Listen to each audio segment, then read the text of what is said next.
Quand on parle de l'histoire de l'Afrique, on voit généralement une Afrique pauvre, une Afrique dépourvue de tous ses moyens, une Afrique sans gloire. À tel point que certains parlent de l'Afrique qui n'est pas rentrée dans l'histoire. Je pense personnellement que parler de l'Afrique qui n'est pas rentrée dans l'histoire, c'est tout simplement découvrir sa propre médiocrité et sa propre ignorance par rapport à l'histoire de l'Afrique. L'histoire de l'Afrique est glorieuse. L'histoire de l'Afrique est magnifique. Et aujourd'hui, je vais vous parler de l'un des empires les plus puissants qu'ait connu l'Afrique et l'Afrique de l'Ouest. Bienvenue sur Peuple Ébène.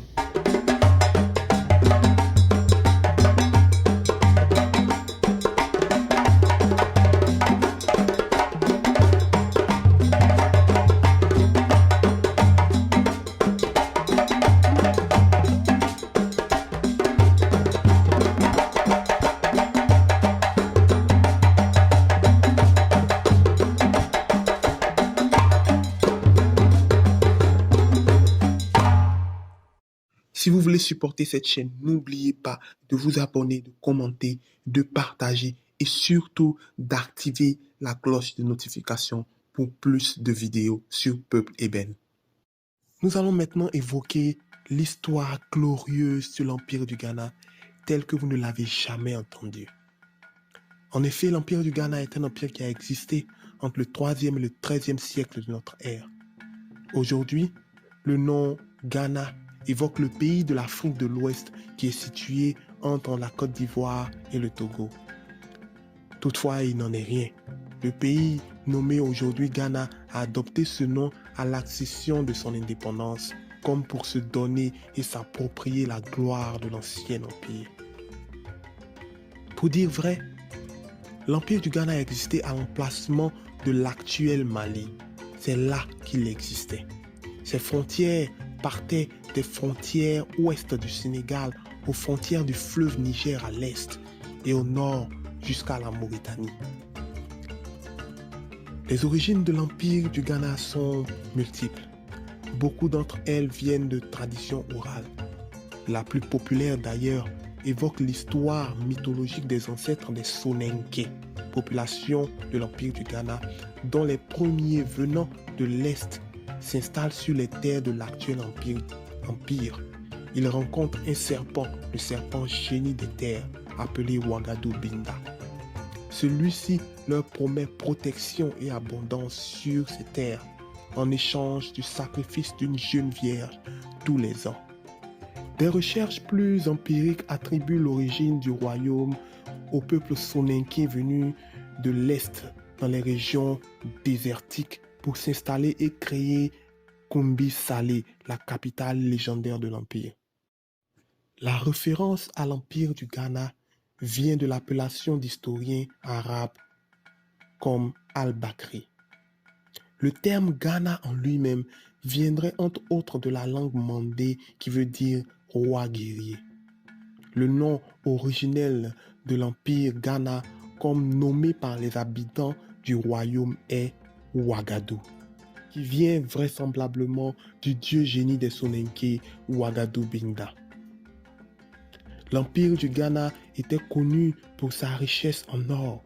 Sa renommée était tellement frappante que tous les commerçants arabes qui traversaient la région en parlaient jusqu'au-delà du Sahara.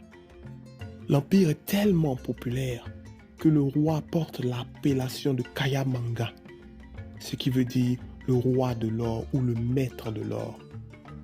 L'empire arrive justement à s'agrandir et conquérir les autres royaumes, car les Soninké sont d'excellents forgerons et ont la maîtrise du fer. Kumbi Salé, qui est la capitale de l'empire, est une ville de transit commercial très importante entre le nord et le sud. Les principales marchandises en transit sont le sel. Certains me poseront la question de savoir pourquoi le sel. Parce que le sel en fait est un élément essentiel dans la conservation des denrées alimentaires. Entre autres, il y a aussi l'or, le cuivre, l'ivoire et la noix de cola qui sont des éléments de ce transit. L'agriculture a aussi permis à l'empire de se développer. Lorsque l'empire s'agrandit autour du Xe siècle, pour conquérir d'autres royaumes, son commerce s'étend au commerce d'esclaves. Je veux tout simplement préciser ici que la notion d'esclave dans l'Afrique traditionnelle n'est pas la même que celle que nous connaissons dans la traite transatlantique. La description de l'Empire par les historiens arabes est très impressionnante. Mais encore, celle de la cour royale est époustouflante. En effet, il raconte que la capitale Kumbi Saleh était divisée en deux grandes villes. Il existe une ville musulmane qui avait 12 mosquées. Une d'entre elles était utilisée pour la prière du vendredi. Dans les environs de cette ville se trouvent plusieurs puits d'eau douce qui fournissent la boisson des habitants et auprès desquels on cultive des légumes. Les historiens racontent que les commerçants musulmans avaient été invités à s'installer dans une partie de la ville pour faciliter leur commerce. Mais paraît-il que c'était une technique bien rusée pour leur imposer plus de taxes. Les taxes d'ailleurs étaient l'un des éléments clés qui permettaient à l'Empire de s'enrichir. À 2 kilomètres de la ville musulmane se trouvait la cité royale où résidait bien sûr le roi et toute sa cour. La ville du roi, quant à elle, est entourée de huttes, de massifs d'arbres et de bocages qui servent de demeure aux magiciens de la nation chargés du culte religieux. C'est là d'ailleurs qu'ils placent leurs idoles et les tombeaux de leurs souverains. Des hommes préposés à la garde de ces bois empêchent qui que ce soit d'y entrer ou de prendre connaissance de ce qui s'y passe. C'est là aussi que se trouvent les prisons du roi. Entre ces deux parties de la ville, il y avait les habitations plus modestes des Soninké animistes construits en matériaux locaux. Il faut signaler que les musulmans avaient aussi une place très importante dans l'organisation administrative. Le ministre des Finances était généralement un musulman. La ville va donc devenir pour les musulmans une plateforme principale qui constitue le centre de toute l'influence islamique dans la région. Une diversité ethnique coexiste pourtant dans la capitale, incluant les Berbères et plus tard une variété de groupes islamiques. Les Ewe, les Mandés et les ancêtres des Gadangwe étaient aussi présents dans l'ancien Ghana. Le roi jouait particulièrement un rôle très important. Il jouait le rôle de juge et siégeait presque plusieurs fois par semaine pour régler les affaires de justice. Il apparaissait toujours paré de joyaux en or, de bracelets en or et de rubans très soyeux. Il était toujours entouré de sa garde royale dont les épées et les parures étaient faites en or et en argent. Des batteurs et des tambours l'accompagnaient toujours. Il était aussi entouré de princes, les fils des rois dont il avait conquis les royaumes. Un détail particulier était les chiens. Oui, il était aussi entouré de chiens de race pure qui étaient placés, entre autres, aux portes avec des parures en or et en argent qui les couvraient. Les sorties du roi étaient toujours festives. Dépendamment des sujets, il y avait une différente façon de saluer le roi. Pendant que les musulmans saluaient le roi avec des clappements de mains, les Soninké, eux, devaient se recouvrir de poussière pour saluer le roi. La puissance de l'Empire du Ghana était tellement impressionnante qu'elle pouvait lever 200 000 hommes sur pied prêts au combat. Le commerce de l'Empire du Ghana est en effet l'une des origines de sa richesse. Ceci n'est pas forcément apprécié de tous et va à la longue attirer beaucoup de jalousie de ses voisins, notamment ceux de la ville d'Aoudaghost, ville conquise où vivent les Arabes berbères appelés les Almoravides. Ce sont des musulmans qui aspirent fortement à contrôler tout ce flux commercial et toute cette richesse que draine la ville transit de Koumbi Salé. En 1076 donc, les Almoravides envahissent la ville et la détruisent et en prennent surtout le contrôle.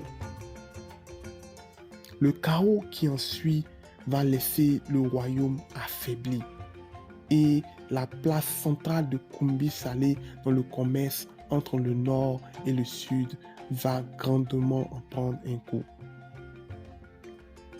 Cet affaiblissement commercial va aussi affaiblir tout l'empire. Le commerce transsahérien, comme on l'appelle, va donc se déplacer vers l'est où des royaumes plus puissants peuvent en assurer la protection. Les Almoravides vont donc contrôler le Ghana jusqu'en 1087 où ils seront finalement chassés.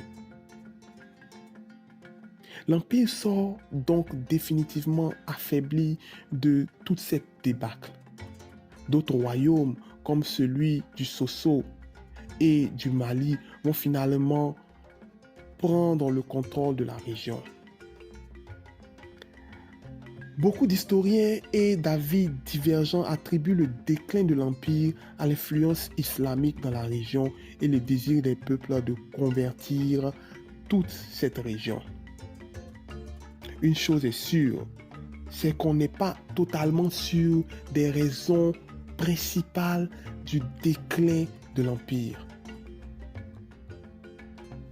Voilà donc, pour finir, il faut tout simplement remarquer que l'Empire du Ghana est un véritable exemple de la puissance des empires hiérarchisés et organisés qui ont existé au premier siècle de notre ère. Il témoigne déjà d'une Afrique glorieuse et hiérarchisée qu'on manque de nous enseigner dans nos écoles classiques. Ceci devrait inspirer en tant qu'Africains de savoir que notre histoire n'est pas faite seulement de détresse et d'images de famine comme on voudrait nous faire savoir ou croire, mais d'un passé glorieux qui nous est impérieux de reconstituer pour la postérité. Si vous voulez supporter cette chaîne, n'oubliez pas de vous abonner, de commenter, de partager et surtout d'activer la cloche de notification pour plus de vidéos sur Peuple Eben.